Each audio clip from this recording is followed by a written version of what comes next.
সবাইকে শারদীয় দুর্গোৎসবের শুভেচ্ছা জানাচ্ছি। দুর্গাপূজা শুধু একটি ধর্মীয় উৎসব নয়, বরং এটা আমাদের সম্প্রীতির প্রতীক, ঐক্যের প্রতীক। সনাতনী ধর্মবিশ্বাস মতে 10 পূজা দুর্গার কাঠামোতে দেশ ও জাতির সব ধরনের ঐক্য ও সংহতির প্রতীক আছে। লক্ষ্মীর ধন সম্পদ, সরস্বতীর জ্ঞান, কার্তিকের বীরত্ব আর গণেশের সাফল্য এবং 10 ভুজা দুর্গার অসীম শক্তি সম্মিলিতভাবে সমস্ত অশুভ শক্তিকে পরাজিত করে। এর মধ্যেই ঐক্যবদ্ধ জাতির চিত্র আছে। জ্ঞান নিয়ে, সম্পদ নিয়ে, শক্তি নিয়ে, সবাই যার যার শক্তি নিয়ে ওই ঐক্যবদ্ধ হলে আমরা সব অশুভ শক্তিকে পরাজিত করতে পারব। কারো সাধ্য নেই আমাদের দমিয়ে রাখার।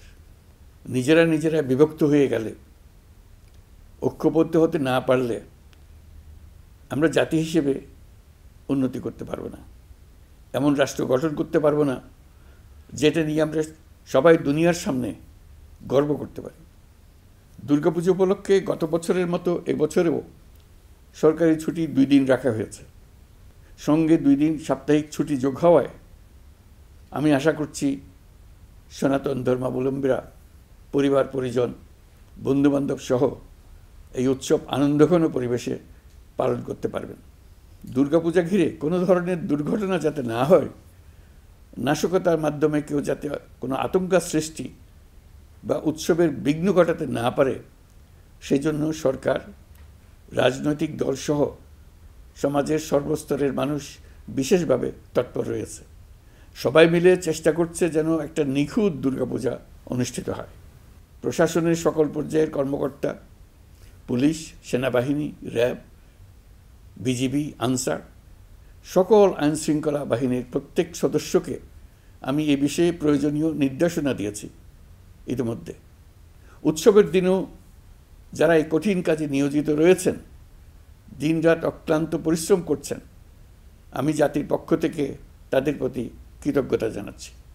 জাতিসংঘের অধিবেশনে যোগ দেওয়ার কারণে আজকের এই উৎসবের দিনে আমি সশরীরে আপনাদের সামনে আসতে পারিনি, তবে আমার শুভেচ্ছা ও অভিনন্দন আপনাদের সাথে রয়েছে।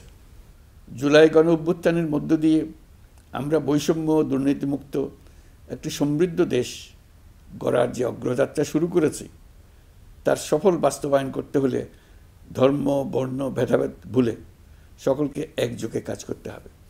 সকল অশুভ, অন্যায় আর অন্ধকারকে পরাজিত করে ঐক্য সম্প্রীতির জয় হবে। বাংলাদেশ এগিয়ে যাবে কল্যাণ ও সমৃদ্ধির পথে। সৃষ্টিকর্তার কাছে এই প্রার্থনা করি। সবাইকে আবারও শারদীয় দুর্গোৎসবের শুভেচ্ছা জানাচ্ছি। মহান সৃষ্টিকর্তা আমাদের সহায় হন।